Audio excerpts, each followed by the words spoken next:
Okay, now you got a show. You got a what would you call it? A podcast, a radio show. But if you can tell us about it, when can we catch it? Where can we catch it? And how did you get started into that? Well, I've always, since I started university in 1998, um,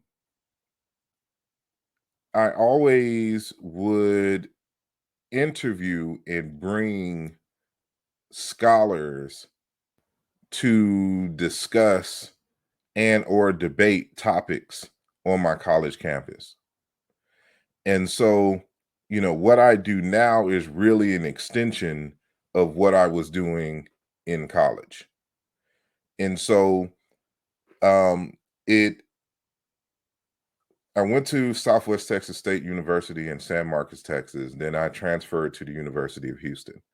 And so when I was at Southwest, there was no Black Studies program or department. So you really couldn't even take Black Studies classes because they didn't offer any. And this was in a lily white, town or whatnot. So if you wanted Black history, you had to study it yourself.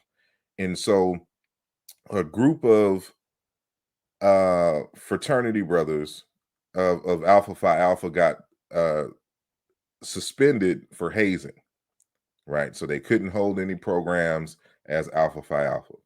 However, what they did was, because they were still students, they can still create other groups. They just couldn't do anything under Alpha. So what they did is they created a group called Kumasi. And Kumasi was, just an organization and a hub that attempted to make Black students aware of their history and culture. And so they we would have study sessions, and we met, I believe it was on Wednesdays, and it was the responsibility of the individuals to study and then teach each other when they would come to the meetings. So it was literally each one teach one. And so they would bring um, scholars like Anthony T. Browder, Dr. Bien, Asa Hilliard, those individuals to the campus, Naeem Akbar. So those were the big names then. And so even then, I uh when I transferred and went to U of H, they had an African American Studies program. There was a lot more Black people because Houston has a lot more Black people, and but I there were no organizations with that same kind of spirit on campus. So I started an organization called Umoja, which attempted to kind of replicate what Kamasi was doing at Southwest Texas State University. And so we would again bring speakers in, and we would have religious discourse and debates. you know we would talk about everything from secret societies. I would have the Masons, the Eastern Stars, people who belong to other groups, saying come in. And we would have parties and stuff, so it was kind of mixed in that context.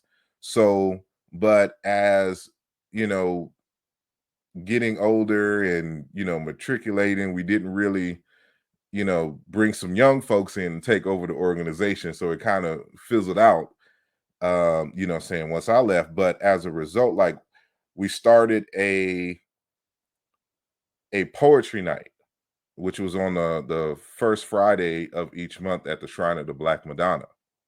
And so as a result of doing the poetry nights, we would collect the emails and things of people in the community to let them know and remind them and send them an email that the open mic poetry um is going on, and to come through the shrine. And so as a result of that, I created a website called Mocha Urban Hang Suite, It was mochasuite.com. And there I would, write articles. I would invite people to write articles. This is before blogs was even a term. Um, and, talking about various things in terms of culture, fashion, history, all of that. And then we had a message board. And so once I created that entity, we still doing the same thing, just now more focused just in the community. So we would bring scholars, whether they were local or bigger, into the Houston area, and we would have these larger conversations. And so when Blog Talk Radio came about, it gave me an opportunity to, because even before then, I would have interviews, like just video interviews that I just like, some of them I just still have stored in storage right now. Some of these old interviews, video interviews that I did. So this is really before, YouTube, and they would allow you to have more than 10 minutes of video and all this other kind of stuff. So and so they're still on these little mini tapes, these little mini VHS tapes, or whatnot. So nothing digital. Um, that I could just download straight to the computer, like in today's, using today's technology. But so from the Blog Talk Radio program on to YouTube, just basically doing the same thing. And so as a result of being a scholar and going into various different conferences, participating in various different conferences, across the US, you meet a lot of scholars. And of course, when you're doing your own research, you come across a lot of scholars. So I would reach out to some of these scholars and, just ask questions, for my own uh, enlightenment and or research. And so over time, you just build relationships with these individuals.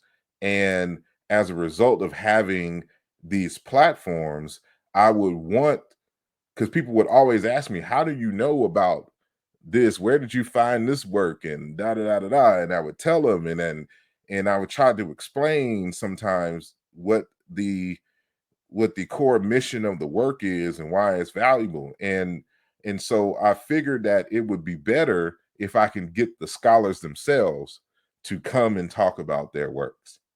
And so that is the deal. And so now, I finally, I would do this for years with no name, with the exception of my blog talk show. It was called Simba Simbi, after the phrase from Dr. Fukiao, out of the Congo.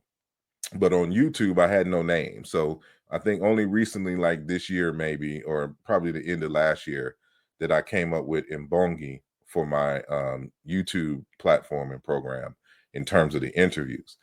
But that's pretty much, how it evolved, coming from the study groups on Southwest Texas State University and the University of Houston, and just going over the years, building these relationships and just doing scholarship and wanting to share.